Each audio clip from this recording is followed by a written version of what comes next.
Hi, I'm Ravi Raj, and this is Talking with Legends in Kitchen.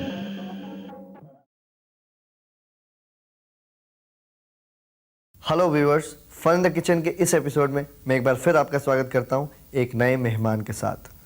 आज मैं आप लोगों को एक ऐसी मशहूर डांसर से मिलवाने जा रहा हूं जिन्होंने डांस के माध्यम से भारत को इंटरप्रेट किया है देश में और विदेश में। भारत की सभ्यता, संस्कृति और कला के एग्जॉटिक मिथ को इन्होंने तोड़ा है। जी हाँ, वो और कोई नहीं, वो हैं सुश्री सोनल मानसिंह जी।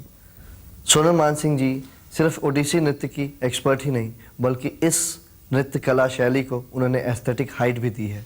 सोनल मानसिंह जी भरतनाट्यम और छऊ डांस में भी इन्होंने पारंगत हासिल की है।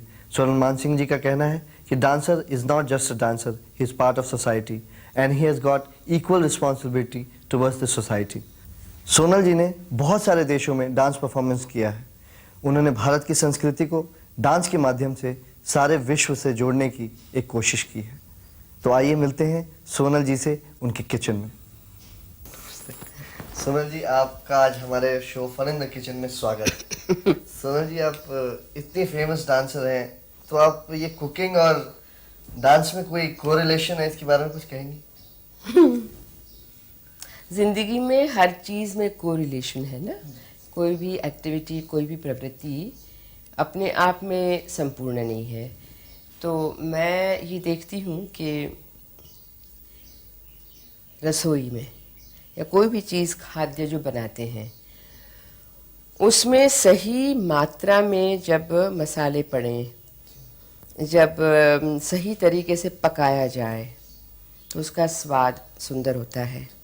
तो डांस में भी ऐसा है कि सही मात्रा में अभिनय, लय विन्यास, पदचलन, जिसको कहते हैं कि प्रपोर्शनेट, हर चीज़ अपने अपनी जगह है, तब जाके वो डांस निखरता है। और जब सही मात्रा में सब होता है, पकता है अच्छा, तो उसमें से क्या हमें मिलता है? रस मिलता है, जीभ का चटका। तो रसास्वादन हम करते हैं। तो जब डांस भी हर चीज़ से परिपूरित होकर एक सही तरीके से लोगों के सामने रखा जाता है, तो दर्शक के मन में और हृदय में बहुत सुंदर डांस किया, बहुत बढ़िया था। तो ये रसास्वादन की जो प्रवृत्ति है और रस निष्पत्ति, वो दोनों की एक बराबर है। अच्छा, आजकल जो डांस का मतलब संदर्भ है आज के युग में, ये मतलब कहाँ तक ये शायद प्राचीन संस्कृति को बचाने की कोशिश की जा रही है या किसी और चीज, मतलब इसका कोई और अर्थ है? भाई, किसी भी चीज़ को कोई बचा नहीं सकता यदि वो चीज़ मृतप्राय है ना। आप उसको दे दे के कितना ऑक्सीजन दीजिएगा। लेकिन बात यह है कि हमारी संस्कृति में और भारत में नृत्य और संगीत को मोक्ष के मार्ग माने गए हैं। ये नाच गाना नहीं है, जिसको आज हम उत्तरी भारत में खास करके नाच गाने की संज्ञा देते हैं। तो बहुत सदियों के आक्रमण हुए यहाँ, तरह तरह के लोग आए, अपने अपने विचार, आदर्श, वैल्यूज़ लेके आए। लेकिन हमारी संस्कृति में और उत्तर भारत में भी इतने मंदिर थे, इतने राजे महाराजे थे, इतनी यहाँ प्रवृत्तियाँ थीं, जिसका विवरण हमें हमारे ऋग्वेद से लेकर हर चीज़ में मिलता है। वेद भी तो यहीं लिखे गए थे, दोआब में। और अभिनव गुप्त जो थे शाक्त संप्रदाय के महाविद्वान, कश्मीर के थे। बिहार में कितने सारे विद्वान हो गए, नालंदा वहाँ थी, विक्रमशिला थी। तो ये पूरा जो इलाका है, ऊपर से अफ़गानिस्तान से लेकर, वो नृत्य, संगीत और पांडित्य से परिपूरित इलाका था। हमारे यहाँ आज हम जो देखते हैं वो नृत्य, संगीत, नाच गाना, जो भी आप उसको कहें, वो आज भी हमारी जो संस्कृति की द्योतक है चीज़ें। तो ये सिर्फ हाथ हिलाना और मेकअप करके सुंदर बन के मटकना, ये डांस नहीं है। डांस में हमारी सत्यम शिवम सुंदरम, योग कर्मसु कौशलम, विद्या विनयेन वर्धते, सा विद्या या विमुक्तये। तो कई जो हमारी चीज़ें हैं कि विद्या उसको कहते हैं कि जिससे आपको मुक्ति मिले। तो गुरु कौन है, अतिथि कौन है, मातृदेव देवो भव, पितृदेवो भव, देश क्या है, मिट्टी क्या है, हमारी और प्रकृति की हमारी पहचान क्या है, कितनी सारी बातें हैं जिसको हम फिलॉसफी कहते हैं। वो सारी बातें नृत्य में दर्शाई जाती हैं एक सुंदरता से कि जिसको आम आदमी भी समझ ले। आप बिहार में आपके खुद देखिएगा, उत्तर प्रदेश में देखिएगा, पंजाब में देखिएगा, झीनी झीनी बीनी चदरिया है कबीर का सब गा रहे हैं, विद्यापति को गा रहे हैं, चंडीदास को गा रहे हैं, चैतन्य महाप्रभु मीरा को गा रहे हैं। तो ये सारा है क्या, और उसी पे हम लोग डांस करते हैं। ये कला आपको विरासत में मिली है? विरासत इसलिए कि मैं इसी मिट्टी की जन्मी हुई हूँ, और वैसे आप विरासत ये समझे कि मेरा कुटुंब तो नहीं, मेरा कुटुंब पॉलिटिकल फैमिली है, और गांधी जी सरदार के साथ स्वतंत्र संग्राम में जेल में रहे, गवर्नर रहे मेरे दादाजी, माँ अभी भी आदिवासियों में काम करती हैं। लेकिन ऐसा है ना कि उस वक्त जो एक रेनेसांस की भावना थी कि अपनी संस्कृति में एक गर्व, एक गरिमा महसूस करते थे, उसके अंतर्गत हमें सिखाया गया था काफ़ी सारा, और हमें गुजराती मीडियम स्कूल में भी डाला गया, नो कॉन्वेंट फॉर अस। तो वहाँ भी संस्कृत है, हिंदी है, अपना नृत्य संगीत है, पेंटिंग है, शांति निकेतन की छाया, ये सब हमको उस तरीके से मिली। सोनल जी, आप डांस से सोशल रिफॉर्मेशन की बात करती हैं, तो इसका क्या अर्थ है और ये कहाँ तक संभव है? जिनको हम सोशली डिप्राइव्ड कहते हैं in many ways, mentally, physically, economically, उनके लिए हम लोग बहुत कुछ कर सकते हैं। तो मेरा काम डांस करने का है, तो मैं सोचती हूँ कि नृत्य में जो जो चीज़ें हैं उसको किस तरह जोड़ी जाए जिससे इनको एक मैसेज मिले, एक ताकत का, एक बल का, और एक उत्साह का, एक पॉजिटिविटी हम उनमें पैदा कर सकें। तो मैं पिछले साल कश्मीर, कारगिल वगैरह गई थी जी। और तिहाड़ की 5 जेलों में हमने अलग अलग दिन कार्यक्रम पेश किए। उसमें मैसेजेस थे ऑफ देश प्रेम, ऑफ अपने आप को एक उम्दा व्यक्ति बनाना, इंसान बनाना, अल्लाह तेरू नाम, ईश्वर तेरू नाम, सबको सन्मति दे भगवान, वहीं से हम शुरू करते थे। और गांधी जी के वैष्णव जन से नरसिंह मेहता के, जो गांधी जी को अति प्रिय था, बीच में कई बातें थी। तो इस तरीके से मैंने अलग अलग अलग उसके लिए, अच्छा जैसे एनवायरनमेंट है, हम एनवायरनमेंट की आज बात कर रहे हैं, हम कह रहे हैं कि हमारी जो कहानी कथाएं हैं कि कृष्ण ने कार्य नाग को वश किया और उसके जहर से जो सारी यमुना जहरीली हो गई थी, पशु प्राणी मर रहे थे, एनवायरनमेंट की तो बात थी, उसको काबू में ला के उसको देश निकाला दिया कि जहाँ बस्ती है, जहाँ बस्ती है वहाँ आप नहीं रहेंगे। तो उसी को हम यदि एक मेटाफर मानते हैं, उदाहरण, तो वही बात आज हो रही है कि इतना जो पोल्यूशन फैला हुआ है, तो सुप्रीम कोर्ट कह रहा है आप लोग बंद करिए यूनिट, जहाँ बस्ती वहाँ आपका नहीं चलेगा, आपको दूर जाना पड़ेगा। तो इस तरीके से जो हमारी मिथक को भी जोड़ने वाली बात है आज के समय से, एक कंटेम्प्रेरी टाइम, मॉडर्न टाइम, हमारे समय के साथ, वो भी काम एक बहुत बड़ा है। तो लोग कहते हैं हाँ हाँ गोवर्धन गिरधारी मालूम है, तो गोवर्धन उन्होंने अपनी छोटी उंगली पे उठाया एक्चुअली या नहीं, उसकी चर्चा नहीं, चर्चा इसकी है कि एक छोटी सी बात पे हम यदि उसमें अड़ जाएं तो हम क्या कुछ नहीं कर सकते। अब एक बात बताइए कि आप किचन में क्या बनाने जा रही हैं, और आप इतनी व्यस्तता के बाद टाइम कैसे निकाल लेती हैं इन सब चीज़ों के लिए?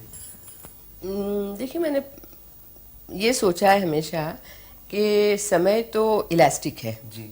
जैसे हम उसको चाहें उतना हम निकाल सकते हैं, और किचन का काम करने से थोड़ा रिलैक्सिंग लगता है कि थोड़ा ये काट लिया, वो गुनगुना लिया, उसके साथ कुछ बन रहा है, कुछ संवादिता आ रही है, जी। तो समय तो निकल ही आता तो आप कुकिंग करते हुए सिर्फ गुनगुनाती हैं या कभी कभी कुछ स्टेप्स भी?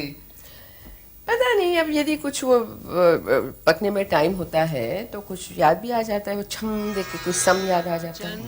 तो आज आप क्या बनाने जा रही हैं?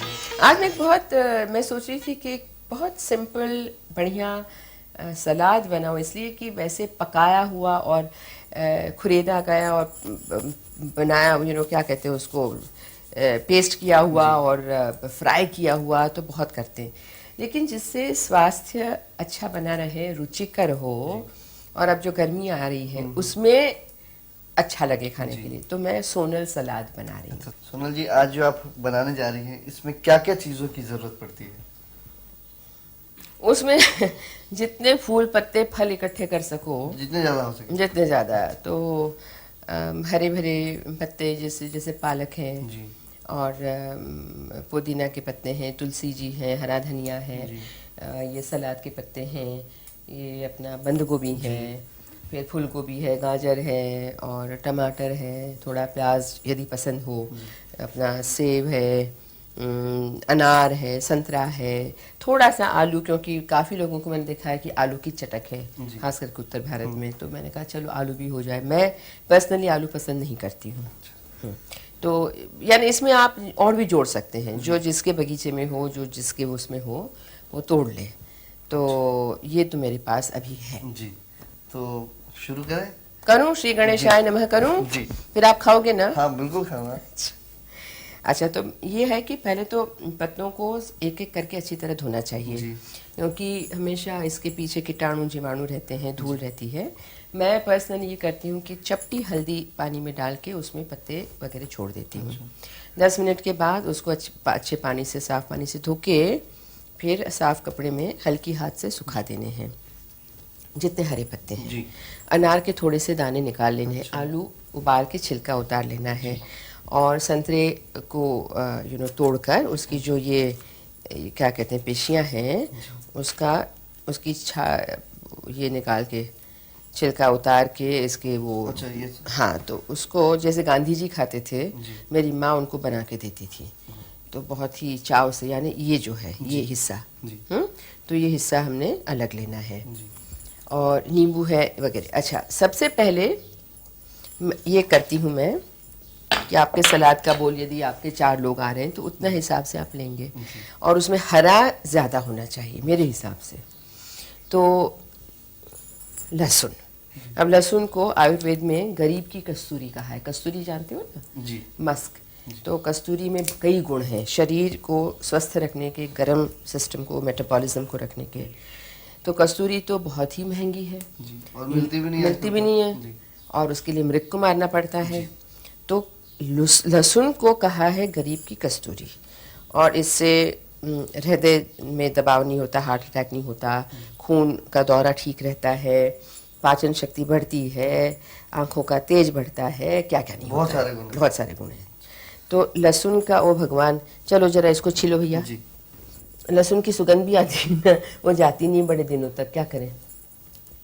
तो लहसुन के 2 कलियां, जी। कितना सुंदर है, इसको भी कली कहते हैं। जी। कश्मीर की कली एक है, लहसुन की कली एक और है।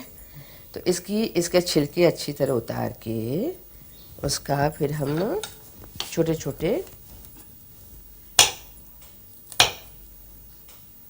ये छिलका उतर गया भैया, उतर गया, उसके छोटे छोटे टुकड़े, बारीक?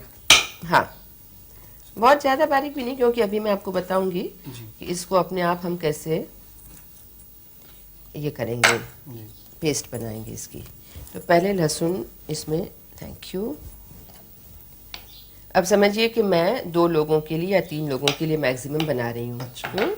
तो 2 लहसुन की कलियां मोटे मोटे छिलके उतार के डाल दी। फिर उसमें नमक जितना चाहिए अपने टेस्ट के, लेकिन नमक ज़्यादा नहीं होना चाहिए जिससे कि इसका स्वाद जो है वो डाउन ना हो जाए। अच्छा। तो नमक हमने डाल दिया, और थोड़ी सी गोल मिर्च भी उस पर छिड़क दी। जी। अब हमने ये करना है कि सलाद का जो चम्मच है, असली तो लकड़ी का चम्मच होना चाहिए, क्योंकि स्टील के चम्मच से वो जो मेटल का रिएक्शन होता है वो अच्छा नहीं होता है। काफी मुश्किल है वैसे। मुश्किल? ये तो ऐसे बनता है, ऐसे। अच्छा, अब जो हमने भिगा के धो के रखे थे ना पत्ते, तो पालक के पत्ते हाथ से तोड़ने हैं। सब चीज़ में, इन हरी भरी चीज़ों में कभी भी वी डोंट टेक नाइफ, छुरी से बिल्कुल नहीं। तो लगता है कि जैसे बलिदान हो रहा है बेचारे पत्तों का। तो आपने पत्ते अपने हाथ से और एक बार ऐसे कर लिए, खत्म। उसके बाद सलाद के जो पत्ते हैं, लेट्यूस कहते हैं, तरह तरह के मिलते हैं, अपनी चॉइस के लिए।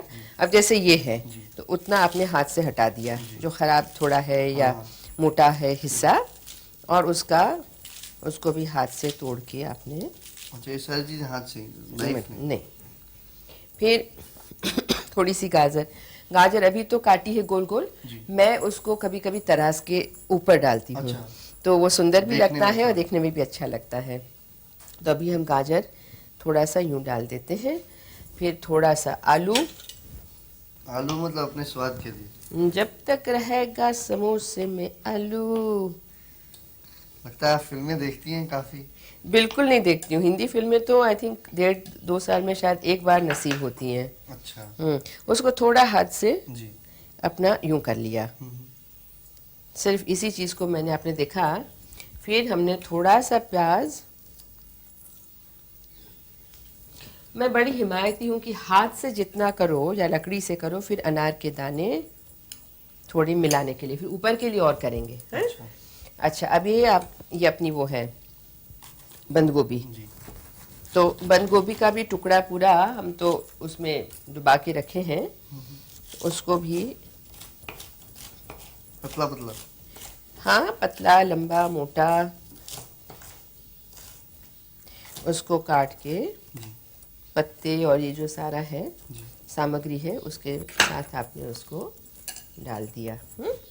अच्छा, अब ये जो है फूल गोभी छोटे छोटे, ये देखिए, तो ये हाथ से आपने 1-2 फूल जैसे चाहिए वो आपने डाल दिए, और डंठल को फिर उसकी छिलके उतार के, हाँ, छोटा छोटा छोटा काट के वो भी थोड़ा मिला लिया। ठीक है, अनार हो गया। अब संतरा हमने डाला नहीं था, तो संतरा एक इसकी मैं अभी डाल रही हूँ पेशी, क्या कहते हैं इसको, संतरे की भी कली, उसका खोल कर ये, और उसका रस इसी में आए। ये देखिए, हर एक इसकी कीमत है। हम ज़्यादा जो बिगाड़ करते हैं, फेंक देते हैं, उससे मुझे सख्त नफरत है। फिर थोड़ी सी सेव,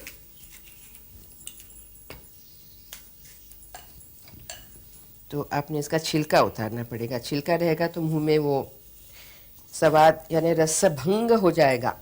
तो इस तरीके से ये तो आपके इंग्रेडिएंट्स आ गए। अब हमको थोड़ा उसको मिला लेना चाहिए। अच्छा, अब मैंने जैसे कहा कि उसका गार्निशिंग करना है, तो थोड़े अनार के दाने, हरा धनिया, हरे धनिया को ना काट के वो निकाल के इसके पत्ते, और उसको हम भिगो देते हैं कटोरी में पहले, ओप्स सॉरी, पानी में। तो उसको उठा लो तो धूल सारी बैठ गई होती है, उसको हाथ से यूं करके आपने ऊपर डाल दिया। तुलसी जी हमारे यहाँ है, तुलसी जी के पत्ते भी मैं इस्तेमाल करती हूँ, क्योंकि not only it is healthy but it is also very tasty. उसका जो एक हल्का तीखापन है ना, दैट्स वेरी गुड। पुदीने के पत्ते भी आपने थोड़े से, हाँ,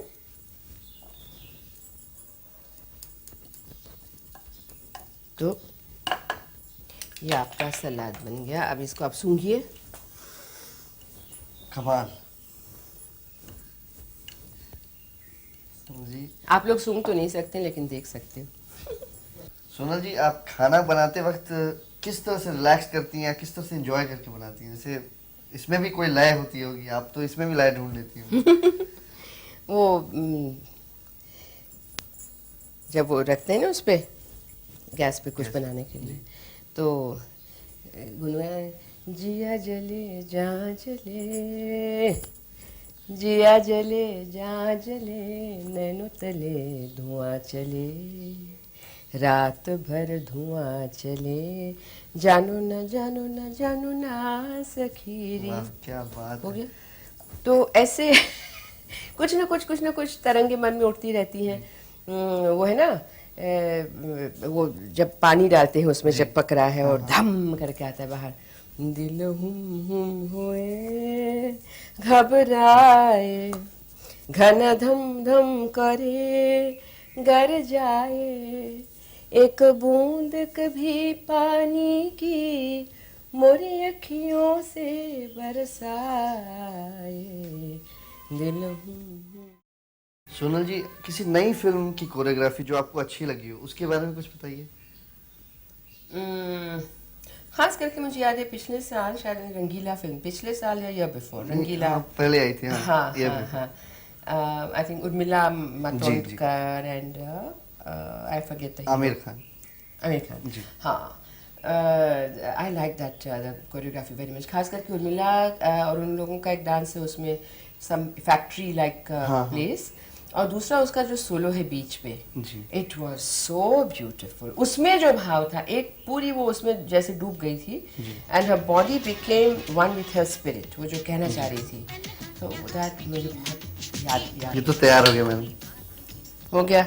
आप चखना चाहेंगे? जरूर। क्योंकि आपके दर्शकों को भी ये ढाढ़स बंधे, साहस हो कि भाई ये वास्तव में खाने लायक है। आहा।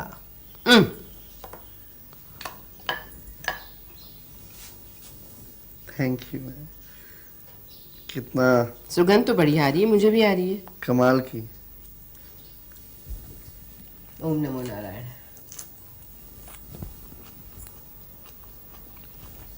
काफी बहुत जायकेदार लग रहा है। क्यों? इतनी सारी जो चीजें पड़ी ना, और फिर क्या है कि इसको जरा हल्के हाथ से मिला के थोड़ी देर रख दीजिए, तो सारे के रस जो बन जाते हैं, जी। एक रस वही बहुत रसीला, मतलब बहुत ठंडक, बहुत तरावट मिल रही है ना। जी। और लीजिए, उससे सेहत अच्छी रहती है, फुर्ती रहती है। So viewers, you enjoyed Sonal ji के साथ सारी बातें। आपने सोनल सैलेड भी देखा कैसे बनाया जाता है।